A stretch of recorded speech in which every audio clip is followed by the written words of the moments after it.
Hey, everybody, it's Winter with the Shift Spotlight, and today we are here with John Hewitt. He can be found at loyaltybrands.com, but I think a lot of you are going to know who John Hewitt is from some of his past businesses, and we're gonna dive into that. But welcome to the show, John.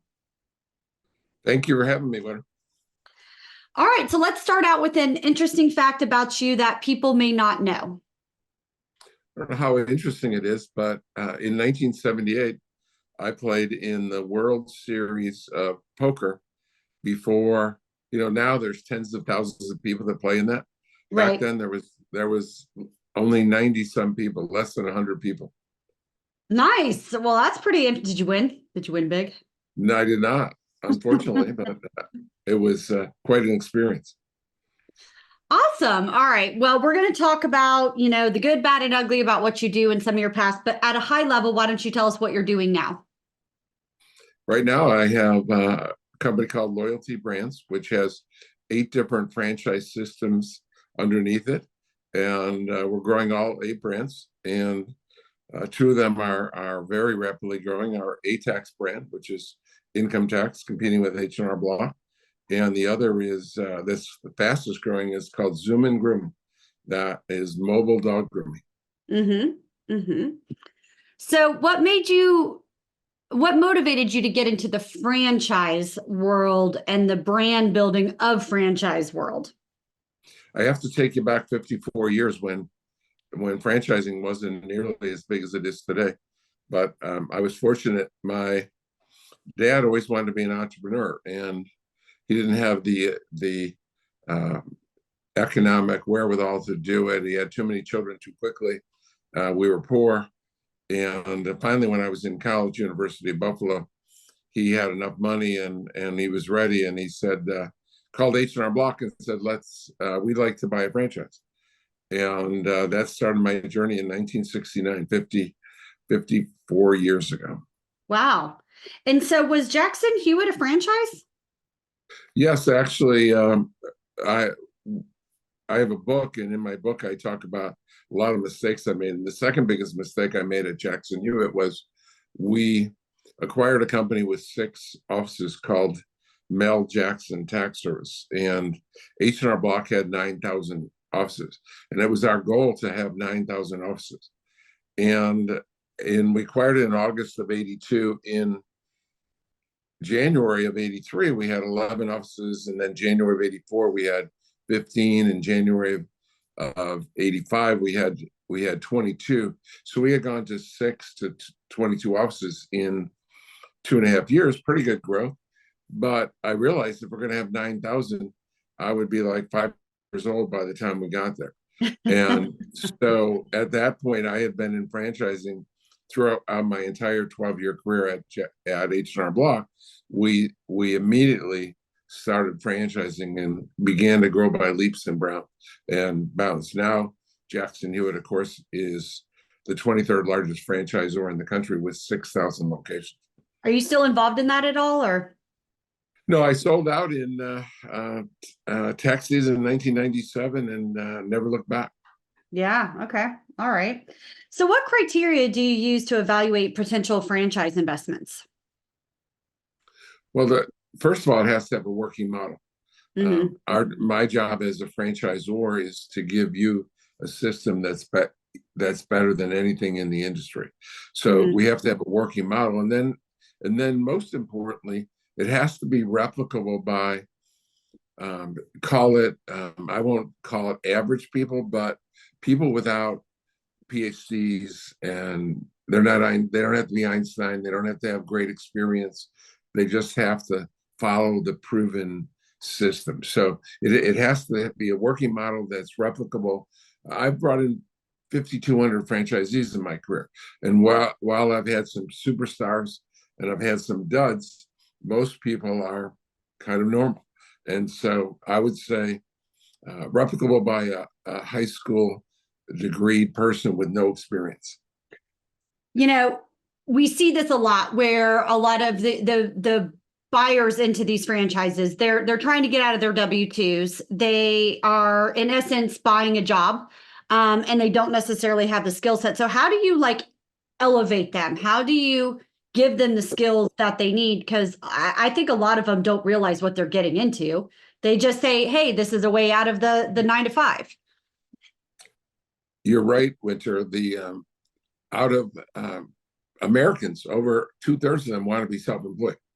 Yeah. And but I've learned in my career in guiding 5,200 franchisees that although they want to be self-employed, some of them don't have the wherewithal. They don't Yeah. have, and some of the most important points are they don't have the risk-taking ability, and don't understand this. They don't understand the 10 most important two-letter words in the dictionary. If it is to be, it is up to me.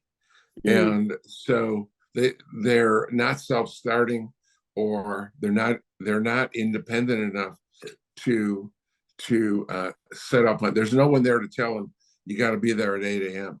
and you Right. got to work long hours and you have to do this and you have to do that. I mean, we tell them, but they're self-employed. Yeah, And you so can't make them. You know, yeah, you don't have them on payroll.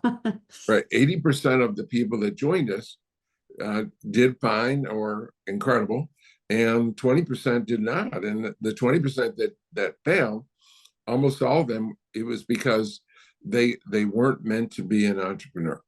Right. That's right. So, what's your approach to scaling your franchise investments, and how do you identify new markets for expansion?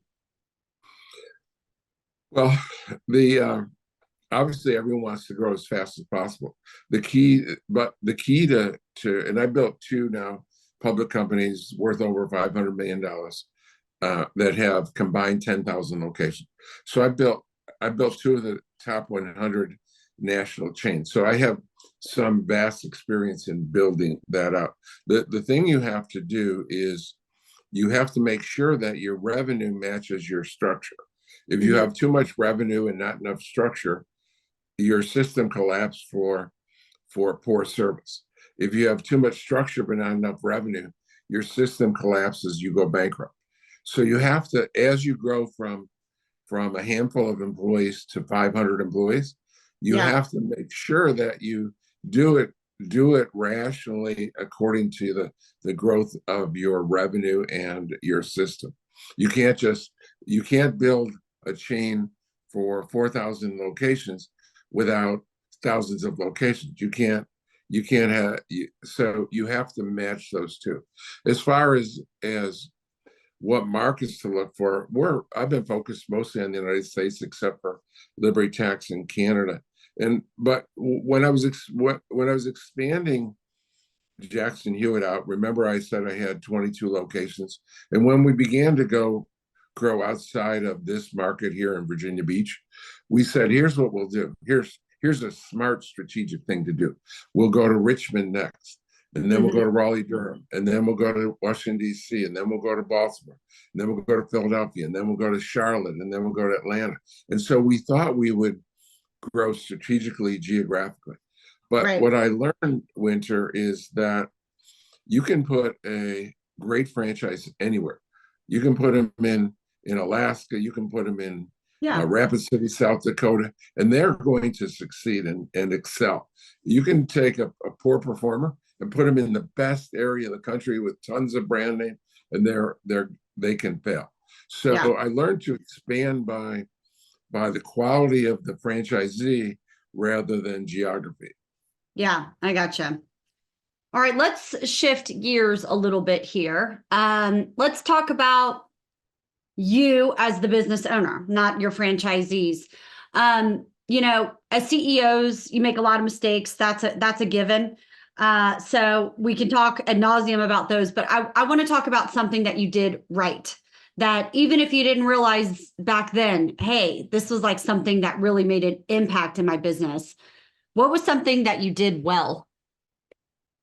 Well, first of all, you're correct that you make a lot of mistakes. I heard recently that the people that are most successful made the most mistakes. So I probably made more mistakes than in my 54 years than virtually anyone, because I've Right. been very successful. So made a lot of mistakes. The best thing I did was kind of by accident when I started Liberty Tax. When I started Liberty Tax, when at Jackson Hewitt, we never had a master franchise program, and area, which today's lingo is area representative program. And I'd seen H&R Block do it. And the reason that I resisted doing it was that what I found is that the key to success, as I described earlier, is to follow the proven system. My job Right. is to give you the proven system, and I've been doing that for 54 years. What I've learned in the process is that it doesn't matter how smart you are or experienced you are or educated you are. What only matters is how much you follow the proven system. And you would think, Winter, after doing this for 54 years, when I bring people in, let's say they have zero experience in my industry and in the industry that they acquire, you would think they would listen 100%. But out of the 5,200 franchisees, none of them has listened 100%. Zero, zippity doo-dah. So when I thought about master franchising, I thought, well, if they're not going to listen to me, John Hewitt, the self-proclaimed guru of the great granddad of income tax, they're not going to listen to me, then they're not going to listen to a master franchise. And there's just someone else they're not going to listen to. So I never did that at Jackson Hewitt. And even though I left almost 30 years ago, they still haven't done it since. But I found out it was the biggest mistake I made because long story short, I tested it at Liberty Tax, and it took off like gangbusters and helped us grow. It helped us grow in 12 years to 4,000 locations, top 10 fastest growing franchisor ever, versus when I was at Jackson Hewitt, in 12 years, I only grew to 800 locations. So we grew 5 times faster because what I learned is that these masters, these area representatives, were useful in spreading the gospel and getting out into the field and imploring or explaining or instructing or training their franchisees to follow the system. So yeah, the biggest thing I did right at Liberty Tax is I added area representatives. I added franchisees to help the unit franchisees in their offices. Right. How many employees do you have at Loyalty Brands that work for you? How many employees? Well, we have, not counting the ones that are in the brands themselves, right? Because Loyalty is a support. We do HR and accounting and things like that for our brands. We have about 30 employees. Okay. So as you've scaled, because you scale within your company, you scale within these brands individually and these other franchises, what challenges have taken you by surprise? Because you seem like you go hard and fast, and you seem like you're kind of up for anything. You're that risk taker, right? You'll go for it. But I bet you've gotten, slapped with a surprise or two. So what were they, and how did you handle them? Yeah, the person that can be CFO when you have revenue of $1 million, or say you have revenue of $500,000 to $1 million, then you grow to revenue of $500 million. The CEO that can handle the company when you have revenue of $500,000 to $1 million is not the same guy that can, or the same person that can handle your the task when you're doing 500 million and you're a public company. So what I've learned in the hard way is that you have to transition people out, because very few people can make that transition, right? Some people grew with the business, and they, as we expanded, they grew, they had the skill set and the ability to learn and change and improve. But most of my key employees, top employees, I had to change out as I grew. That's right. That's a very smart and astute observation. We see that in what we do at the Shift Spot all the time. We help upskill and elevate managers and leaders so that the CEO doesn't have to. And a lot of times it's because the CEO has put them into a place where they were loyal or trustworthy or they did something right. And so I've seen janitors become COOs, but they never had any formal leadership training or they don't know what to do in that aspect. So that's kind of what we do. We upskill those people that the CEOs put into the roles, honestly, a little bit prematurely. So the fact that you know that they need to be transitioned out of those roles is above and beyond what we normally see. We wouldn't be in business if CEOs knew that. All right. So what do business owners need right now that they don't have access to? Well, if I would say that the most common problem I see in the United States ever since COVID hit, is everyone is suffering from a dearth of quality employees. I mean, virtually every industry they're suffering because they can't find enough quality people. Yeah. Yeah. It doesn't seem to have an end, honestly. Everybody has just decided, hey, life's more important than work. Exactly. Well, yeah, and it didn't take that high a percentage of the population to make that decision. Yeah, You know, I know. when there are so many people in the workplace, and I'm not sure the exact number, but 10 or 20%, or call it 10 to 20%, that don't need to work, that do it because they enjoy it, and they could retire, but they just don't. They just kind of plod along, doing the same thing or enjoying what they're doing, loving it, and Yeah, so they keep doing it. But COVID changed that mindset, yeah, and people that were enjoying their job said, "Well, now I'm enjoying my job, but I might get COVID," and yeah, so and that segment of the industry has not rebounded. They haven't come yeah, back to work. yeah, yeah. All right. So for your upcoming year, where do you see yourself investing in resources for growth over the next year? You know, we're in 7 different industries, and while I love all my industries, we're beginning to focus on the 2 that are fastest growing. And of course, I've always had the fastest growing tax service. When I was with H&R Block, they were fastest growing, Jackson, Hewitt, Liberty, and now A-Tax. So my heart's in income tax, even though to most people that's boring. That But is boring. this is my 55th tax season, so it's done very well by me. So we're going to focus on tax and accounting, but also I fell in love with the pet business. I mean, I learned a long time ago that when I started in income tax, there's 2 certainties in life: death and tax. And Yes. then 35 years ago, Dennis Waitley wrote a book and said, no, there's one more certainty in life, and that's change. And I agree with that. And the good thing in tax is it changes every year. But now there's almost a 4th certainty in life: is people love their pets more than their children, sometimes more than their spouse.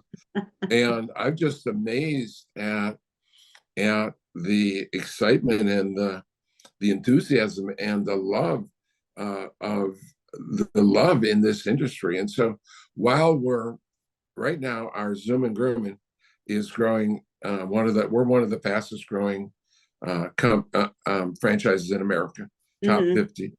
And I love the mobile grooming, but there's so much more that we can do. We can do dog walking and pet sitting and poop picking up and storefront grooming and doggy daycare and insurance. So we're beginning to explore other ways to monetize the pet industry. It's just soaring. Yeah. And one thing bad about income tax is that it only grows about 1% a year.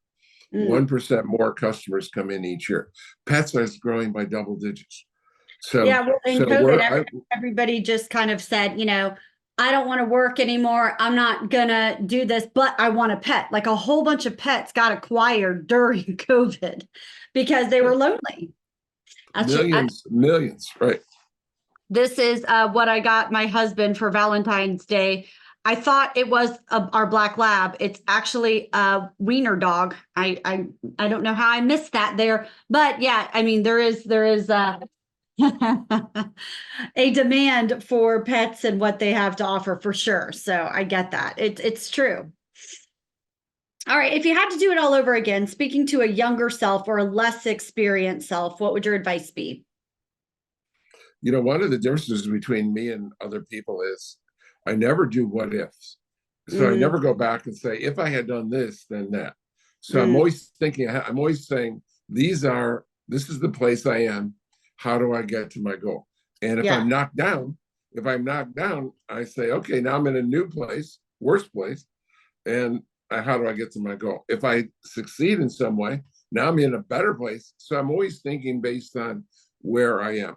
But yeah. my advice to young people today is find something you love to do, work Hmm. hard, and persevere. I love our mission statement. It's having fun, improving lives, and one of my beliefs is thank God it's Monday, not thank God it's Friday. If on Monday morning you're going to work and you're not looking forward to it, you're going to the wrong place. So Yeah, life's too short. Find yeah, something you love to do. And there's nothing worthwhile comes without hard work. yeah, Everything that's worthwhile requires hard work. So, yeah. and then perseverance is the number one key attribute of success. Mm, gotcha. That's great. What advice would you give to someone looking to invest in or start a franchise? You got to be careful in the franchise world because it's become too uh, too easy to franchise and screw people up. Winter, can I give you a quiz? You probably aren't quizzed by your guests, Oh, I would love to there, be quizzed. I might okay, fail, but let's do it.